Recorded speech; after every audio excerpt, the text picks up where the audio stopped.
Welcome back everyone, Mark here from EliteDuels bringing a new video. Today we're going to break down Group C for Blast Premier this weekend, looking at my picks and bets, and at the end of the video we're going to be doing the giveaway announcement, so make sure you stay tuned and watch the entire video because at the end we're going to announce the giveaway. Let's dive into last weekend. What the hell happened? Who saw that coming? But again, what an entertaining weekend of Pro CS. Did anyone see Astralis finishing dead last? I know I didn't. And who predicted Complexity being the first team in the group to qualify for the finals?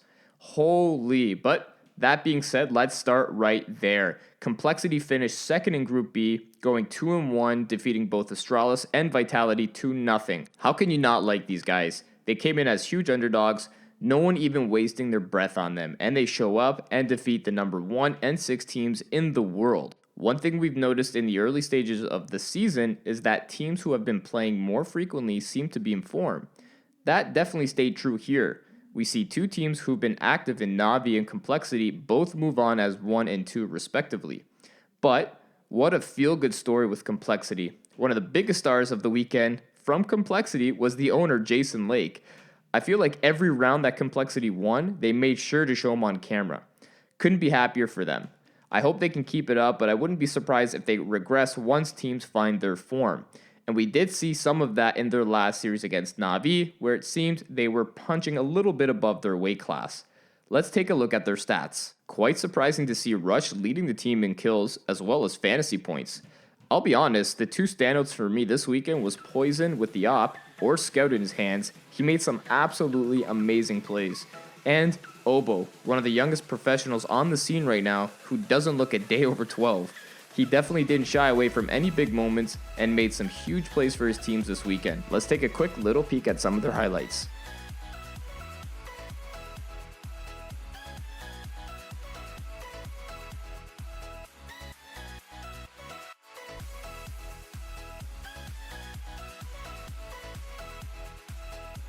Going from a really good feeling story to a what the hell happened story in Astralis.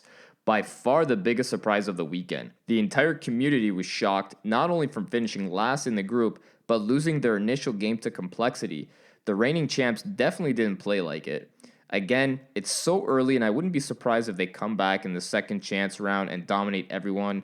Looking at their weekend, it wasn't like they had a poor performance.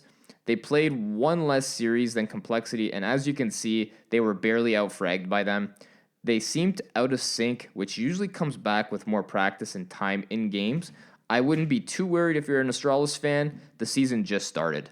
Although I think everyone was definitely shocked and surprised by the outcome of Astralis, I don't necessarily think that they were the biggest disappointment. I actually think the biggest disappointment of the weekend was Vitality. They had a huge opportunity after defeating Navi and looked great in their first series. However, there were a lot of eco and swing rounds that RPK was able to clutch for them, and I think if he doesn't hit those shots, the map swing in favor of Navi.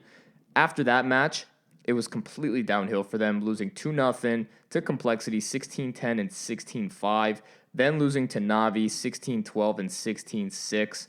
Alex and Apex particularly had weak performances this weekend, and I didn't really notice them contributing much to their team. RPK, aside from the clutches against Navi, also didn't pull his weight. When asked about the difference between the two matchups, Apex said this: just didn't know what to do. Navi countered us on Banana, and we didn't really answer at all. We kept doing the same thing we were doing and got wrecked. We weren't very focused, and we let the game slip away. Navi, on the other hand, had a strong showing, coming up short in their first match against Vitality. You could see every time they would get closer or win a round, then lose an anti-eco with RPK hitting those crazy shots. It took everything out of them mentally. Those are hard rounds to lose, but it didn't stop them. The old Navi easily could have started to fight amongst each other and gone out early, but that wasn't the case under this new regime. After losing the first map to Astralis, Simple decided it was time to crank it up to another gear. He went 26-11 on Nuke and 30-16 on Inferno to eliminate Astralis. That was just the tip of the iceberg as they went on to defeat Vitality in straight maps 2-0 and taking the first spot in Group B by defeating Complexity 16-10 and 16-9. A well-balanced performance for Navi, which typically sees Simple being the only contributing factor when they win. We saw great performances from the likes of Flamey, Electronic, and especially Boomich. I think we really saw how high Boomish's in-game IQ is, especially with some of those plays on train. Let's take a quick look at some of his work from this weekend.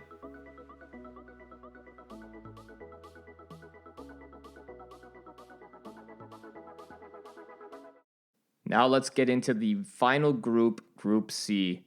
Group C features number 5, Evil Geniuses, number 8, G2, number 10, 100 Thieves, and number 25, OG. In my opinion, this is the most even group there is. I think we're going to see dogfights throughout the entire weekend, and I'm really excited to watch this group. The first matchup in Group C is 100 Thieves versus G2.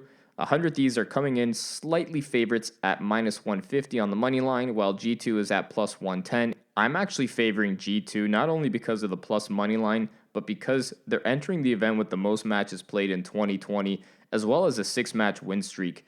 As we've seen in the previous groups, there's definitely some rust with the teams who haven't played much in 2020. 100 Thieves' last professional match was December 12th when they lost 2-0 against Fnatic.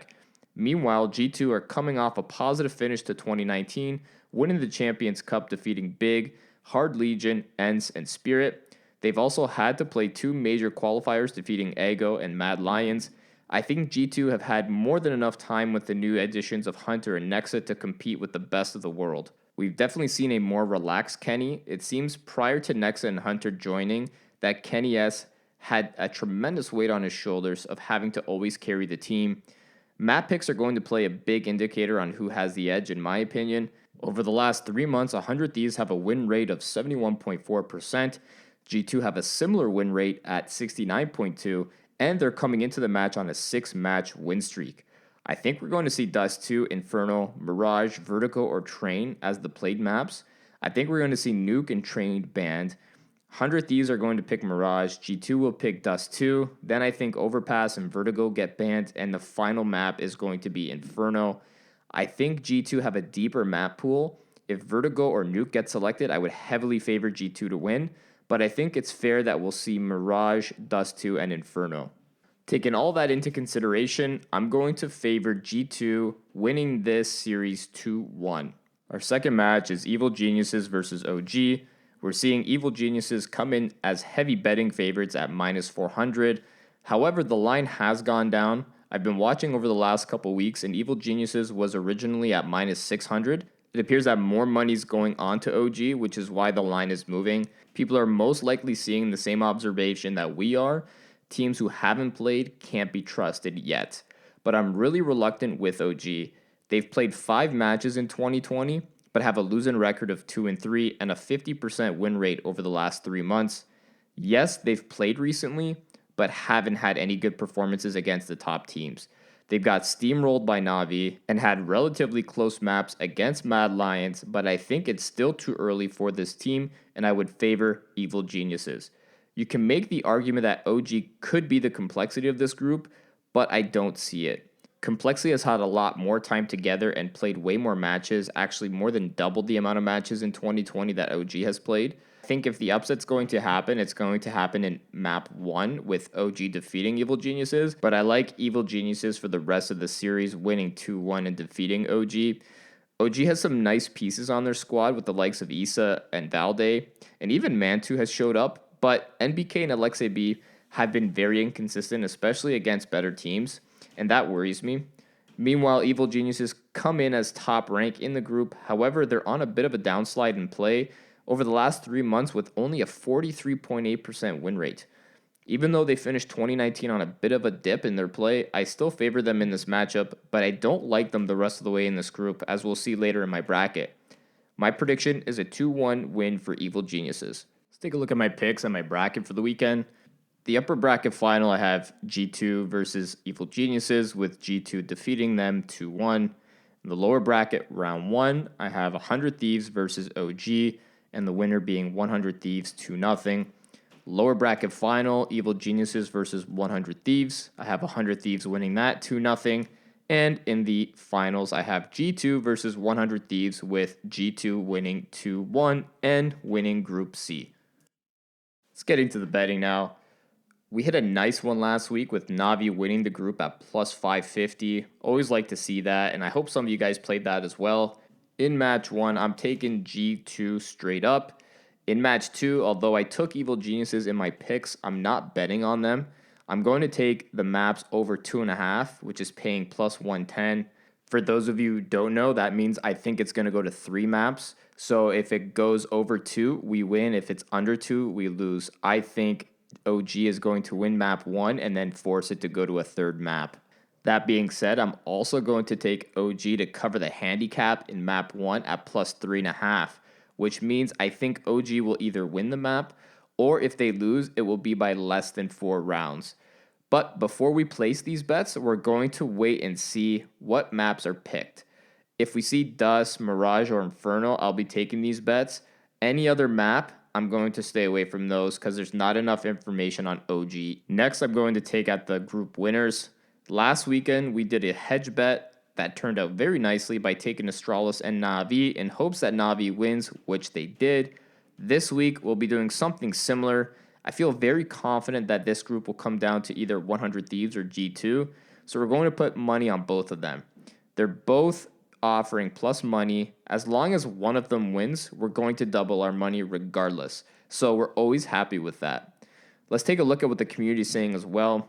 The community is letting us know that G2 versus 100 Thieves is basically split right down the middle. Meanwhile, Evil Geniuses are heavy favorites at 75% of the vote over OG, and I think that's actually very fair. Let's take a look at some fantasy esports on EliteDuels. First, let's take a look at Group B and C. Our team is currently sitting at 15th. We hit on Simple as he led the event in fantasy points.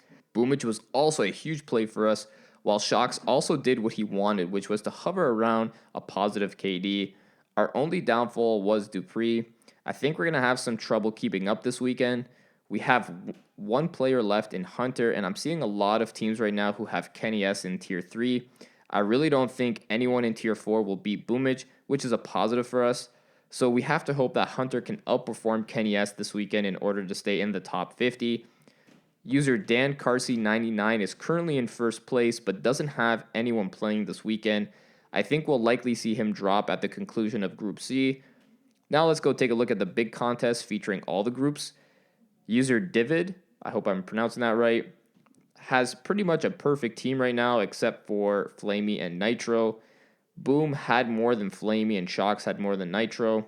He's out of players for the weekend, alongside pretty much everyone else sitting in the top 10. Remember everyone, as we continue on updating our services, EliteDuels is offering all contests for CSGO, Rocket League, and Rainbow Six 100% free, which means that you can play for EliteDuels credits, which can be used to play in real money contests. So make sure you keep visiting the site and playing 100% for free. And there you have it, guys, my Group C breakdown.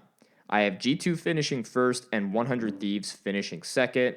Now on to the giveaway. We're going to give away a factory new Tiger Tooth Navaja knife. In order to enter, you have to tag 2 friends on our Instagram post, follow EliteDuels on Instagram, and subscribe to the EliteDuels YouTube channel. The winner will be announced in a video on February 21st. Good luck, everyone. Our next video will be coming next week, so make sure you stay tuned. Thank you. Peace. Are you a gamer looking for something more than just playing? Introducing EliteDuels, the world's first skill-based daily fantasy esports platform that allows you to make your own fantasy esport team, cheer your favorite professional gamer, earn fantasy points, and win real cash. You can choose and enter a contest for games like Fortnite, CSGO, Rocket League, and Rainbow Six Siege. Simply enter a contest, select 5 players, one from each tier to fill out your fantasy team, and start cheering. Sounds amazing, right? Visit www.eliteduels.com and start drafting.